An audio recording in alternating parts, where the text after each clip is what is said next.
Just buzzed through the 10th turn here in Jankau. Jankau. However you want to pronounce it. Not a lot happened. Swedes back here got themselves out of charge and started reforming their unit. Over on the right flank, game of chicken going on. Just they're both sitting there unwilling to actually move to charge, or perhaps unable. It's hard to tell. For the Catholics, actually, I think wanted to, but only half-heartedly. They have the advantage over on this side of the stream, but this side, they'd be hitting probably at a disadvantage. So it's kind of this tricky situation where neither side was really happy with the attack. But now the Swedes are getting stronger. They're getting to the point where they can strike a couple of units, maybe if they're lucky, without crossing the stream here. And what they've got over here is enough, well, they're still outnumbered there. So it's not a pleasant situation for either. Kind of the feeling is, okay, if we get the clear advantage, it's worth doing, but it's tough to see. Now in the center here, also no real clear advantage. We had a little firepower duel going on here. This guy actually converted out of his hedgehog. But now he's engaged in a gun duel, and he's winning that. And then over here we got another little gun duel. We got a routing unit here that I gotta get moving. That's... God, he's gotta go south somehow. Well, let's send him this way. And these guys, of course, are also going on their own merry way.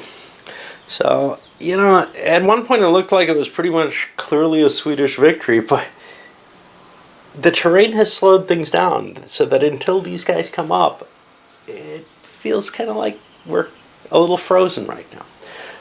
We'll see. There's a lot of turns here. A lot of turns left. Of course, they pass pretty quickly when nothing's happening. And there aren't a lot of units on the board in this scenario. So the turns, it's not like Nordlingen, where the turns were just exceedingly long. Some of the other games in this particular box were also very long turns. This one, nice sized turns. All right, here in turn 11, Swedes coming across, making their way over. The shootout over here is not working at all well. You got a unit routing. This got chewed up a little bit more. The Catholics are not holding up, and they are beginning to crumble under pressure. But it's taking a long time. There's no big stroke here. It's just standing there firing at each other. A little different from most games. And the end of another fairly slow turn, other than that little shootout there. Over here, Derworth's forces tried kind of inching up against the river. Just received charge, but they're trying to position themselves so that they had everything ready to launch. Well, they got countercharged in a couple of places. You can see they lost a couple of units, which you can't see. But you can see there are a couple more Swedes that ran off the map chasing them. The Swedes actually got pretty unlucky there in terms of losing units, but their units don't cost them victory points, whereas the ones the Imperials lost do. So that's a little bit more harm, but it just mainly trimmed down both sides there, and actually, given that the Imperials lost at least one arquebuser, in a sense, the strength ratio probably is went a little bit in favor of the Imperials. Unable to get into charge, though, which they really wanted to, and unable to move this guy forward a little more. Unable to, really come to grips there with this line cracking. He's got to win big there in order to handle that infantry. Got Hatzfeld up here trying to rally one of these units. I got a couple of routes to handle that one, and it was actually a Swedish infantry, I think. Yeah, Swedish infantry that got pushed out this way. It's going to start heading that way. Our new commander, Wittenberg, is going to have to go hunt that down, just like he did the one that he did. Okay, after a little bit of advance here by the Swedes over on that side, Derworth launches into his charge finally. Massive, massive amounts of activations here. The full 3 activation rounds. Just, I think the first round was a remained in receive charge. He prepared his troops one last time and then let loose for 2 rounds. And he is hosed. His forces just largely en route. There's this guy here, an arquebuser with some guns left, but everything else would be throwing him into an automatic rally at this point, if he had another activation coming.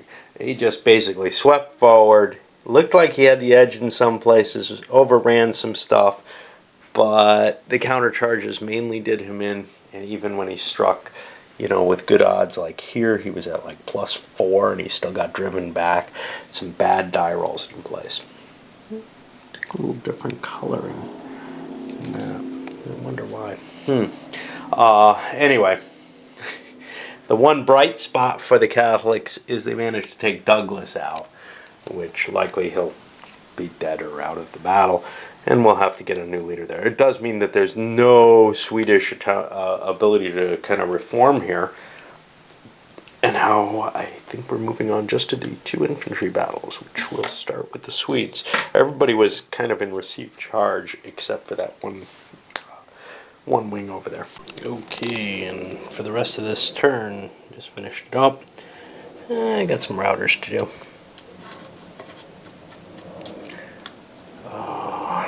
These guys are too.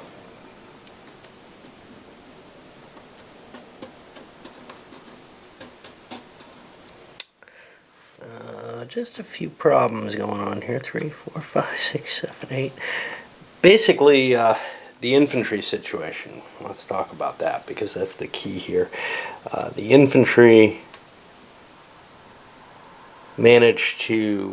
Swedish infantry managed to kind of do a lot of damage without being in charge mode. Got a continuation. An attempt to trump failed, causing no continuations for the Catholics. And then further movement forward. Things are looking really questionable up on this hill. I'm looking for a place to go hide with the Catholics. There's no real...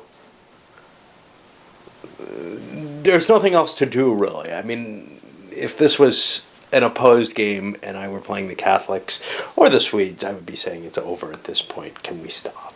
You know? But playing out solitaire, I kind of like trying to play out the finish here. But really, the point here is the Catholics would be trying to withdraw in good order. If I can get them to a place where it looks like they can get off the map without being harassed, either slipping out this way or maybe down through here with the swamp, I'll go for it. But I don't see anything left here. I really don't. There's just not much left. The shootout was really an ugly situation for them. When they had it hedgehogged, it was great, and as soon as that ended, they never managed to get enough firepower in there while they had it damaged and out of supply. All right, well, we'll keep playing it because I don't know what else to do. And we're kind of hitting this hard period here in the game. I'm just having a lot of trouble doing anything because the Catholics are turning and they're trying to run. And now, usually this game it's difficult to run, but things are a little beaten up and it's kind of tough to put the pressure on. However, it looks to me like the Swedish infantry is going to slam into the flank of this stuff. There's just nothing you can do. These armies are not made to withdraw. Well, there's one thing you can do. You can try to preempt. And that's pretty much what it comes down to. The other thing is leadership. It comes down to leadership here. We got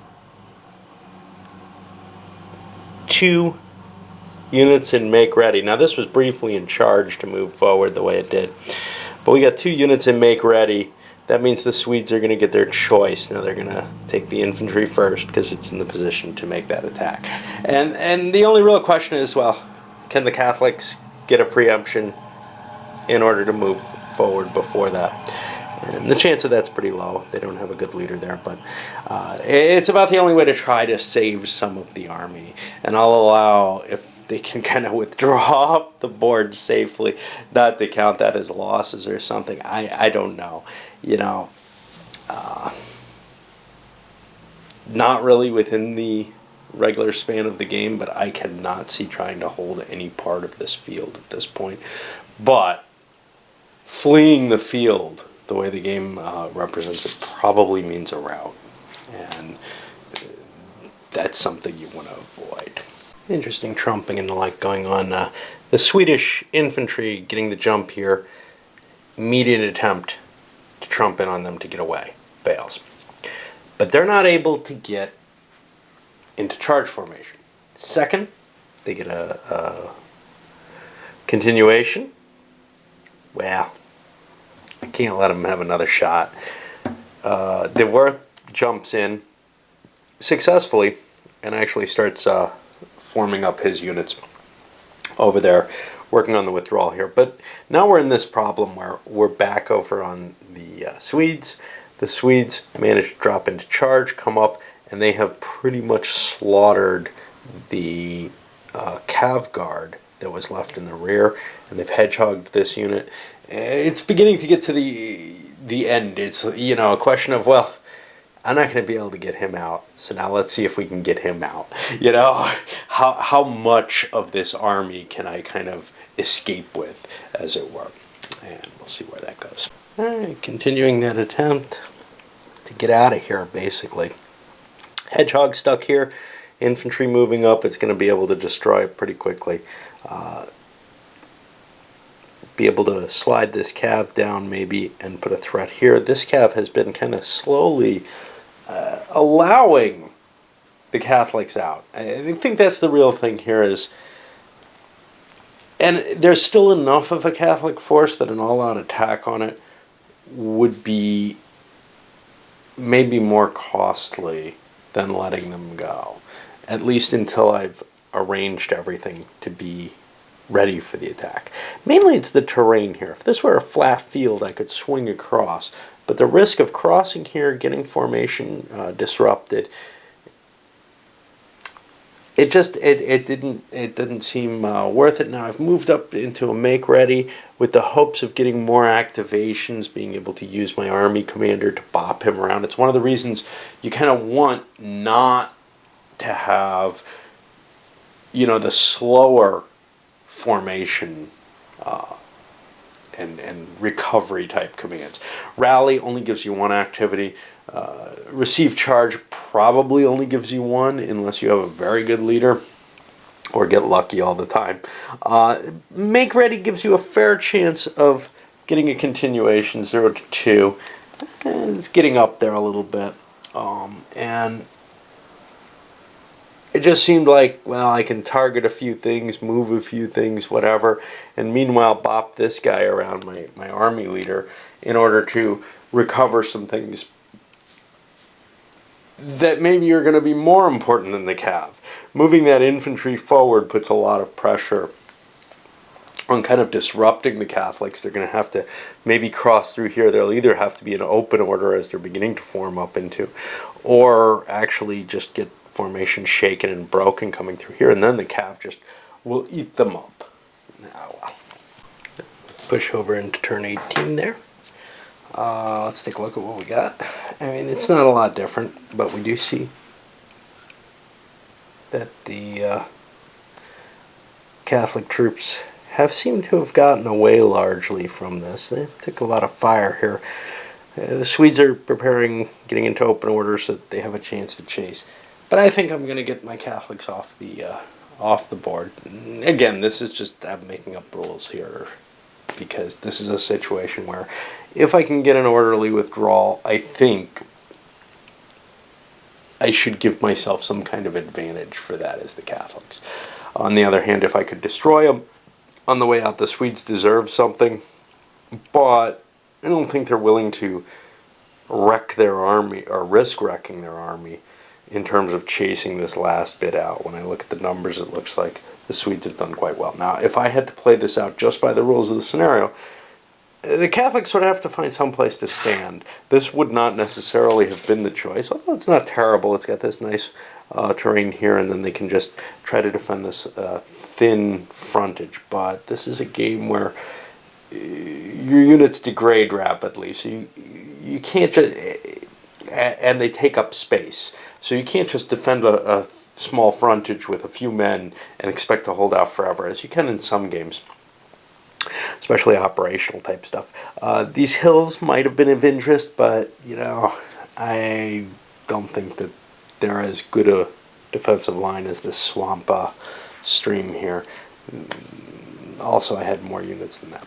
Sacrificing this thing, it got chewed up heavily there. Alright.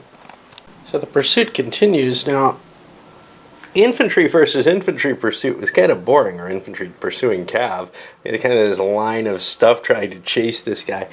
But the cav wing came into play. You can see they rode up. Oh, I may make an attack there too. See, the thing is, I can discharge pistols and not end up chasing them off the board, so that's kind of what I've been doing. But launching attacks to try to hedgehog or somehow stop this infantry from getting away here. The cav screen, although small for the Catholics, was effective enough that it stopped the infantry from getting caught, but the cav more or less got destroyed. We got one unit left here, down here, in kind of broken shape, and we lost our leader, Dessois, as well. Out of focus. Okay, and we finish turn 18 off. We got a couple more. Well, the Worth took it. Basically, the cav on the right flank of the Catholics collapsed under the final charge of the Swedes here. It's just really a question of what can they still get off the map. Don't try to save this. He's just going to get hit by cav. He's going to get hedgehogged. Can you get anything off? I don't even know if I should be playing the last turn, but let me make rolls for these leaders. The Worth will use the blue die. He gets a 1. That means he's going to be available down here. He's not as dead as Dessois here. And I gotta pull out a kernel for that.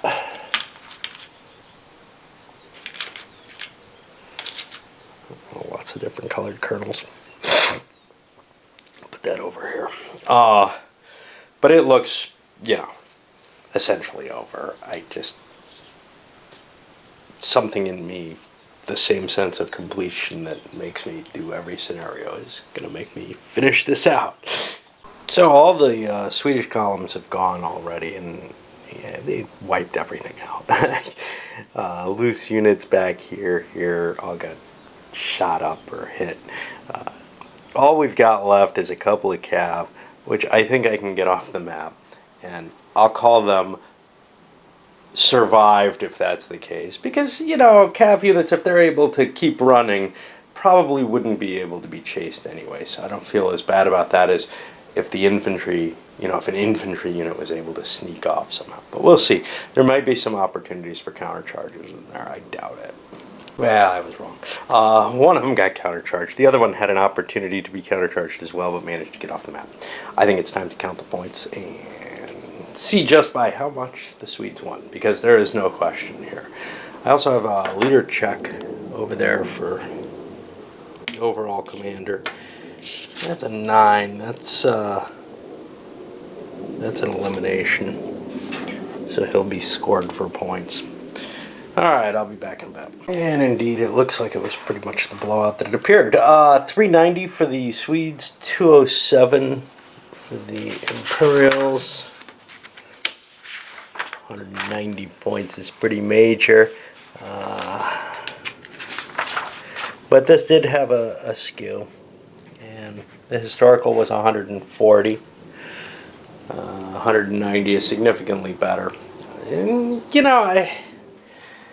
this battle kind of felt funny. It was such an exciting setup type of situation.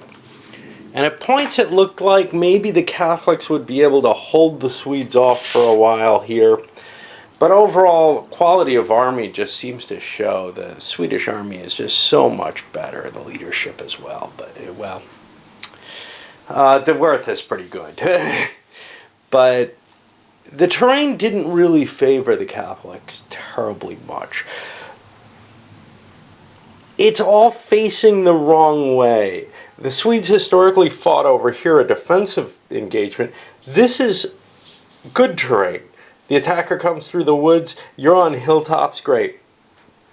Here, the attacker's coming out of the woods, which is a mixed benefit. It's not necessarily to your advantage to be sitting outside the woods waiting for the attacker, and that kind of makes sense. They're more likely to be disrupted coming out of the woods, though, so you kind of want to be stationed not far from the edge of the woods. But there's no real guarantee that they can't reform and come up and hit you fairly hard out of there. And there's no slopes going in their favor. Placing the artillery, it was kind of a race to get to this stream, which was, I thought, neat. But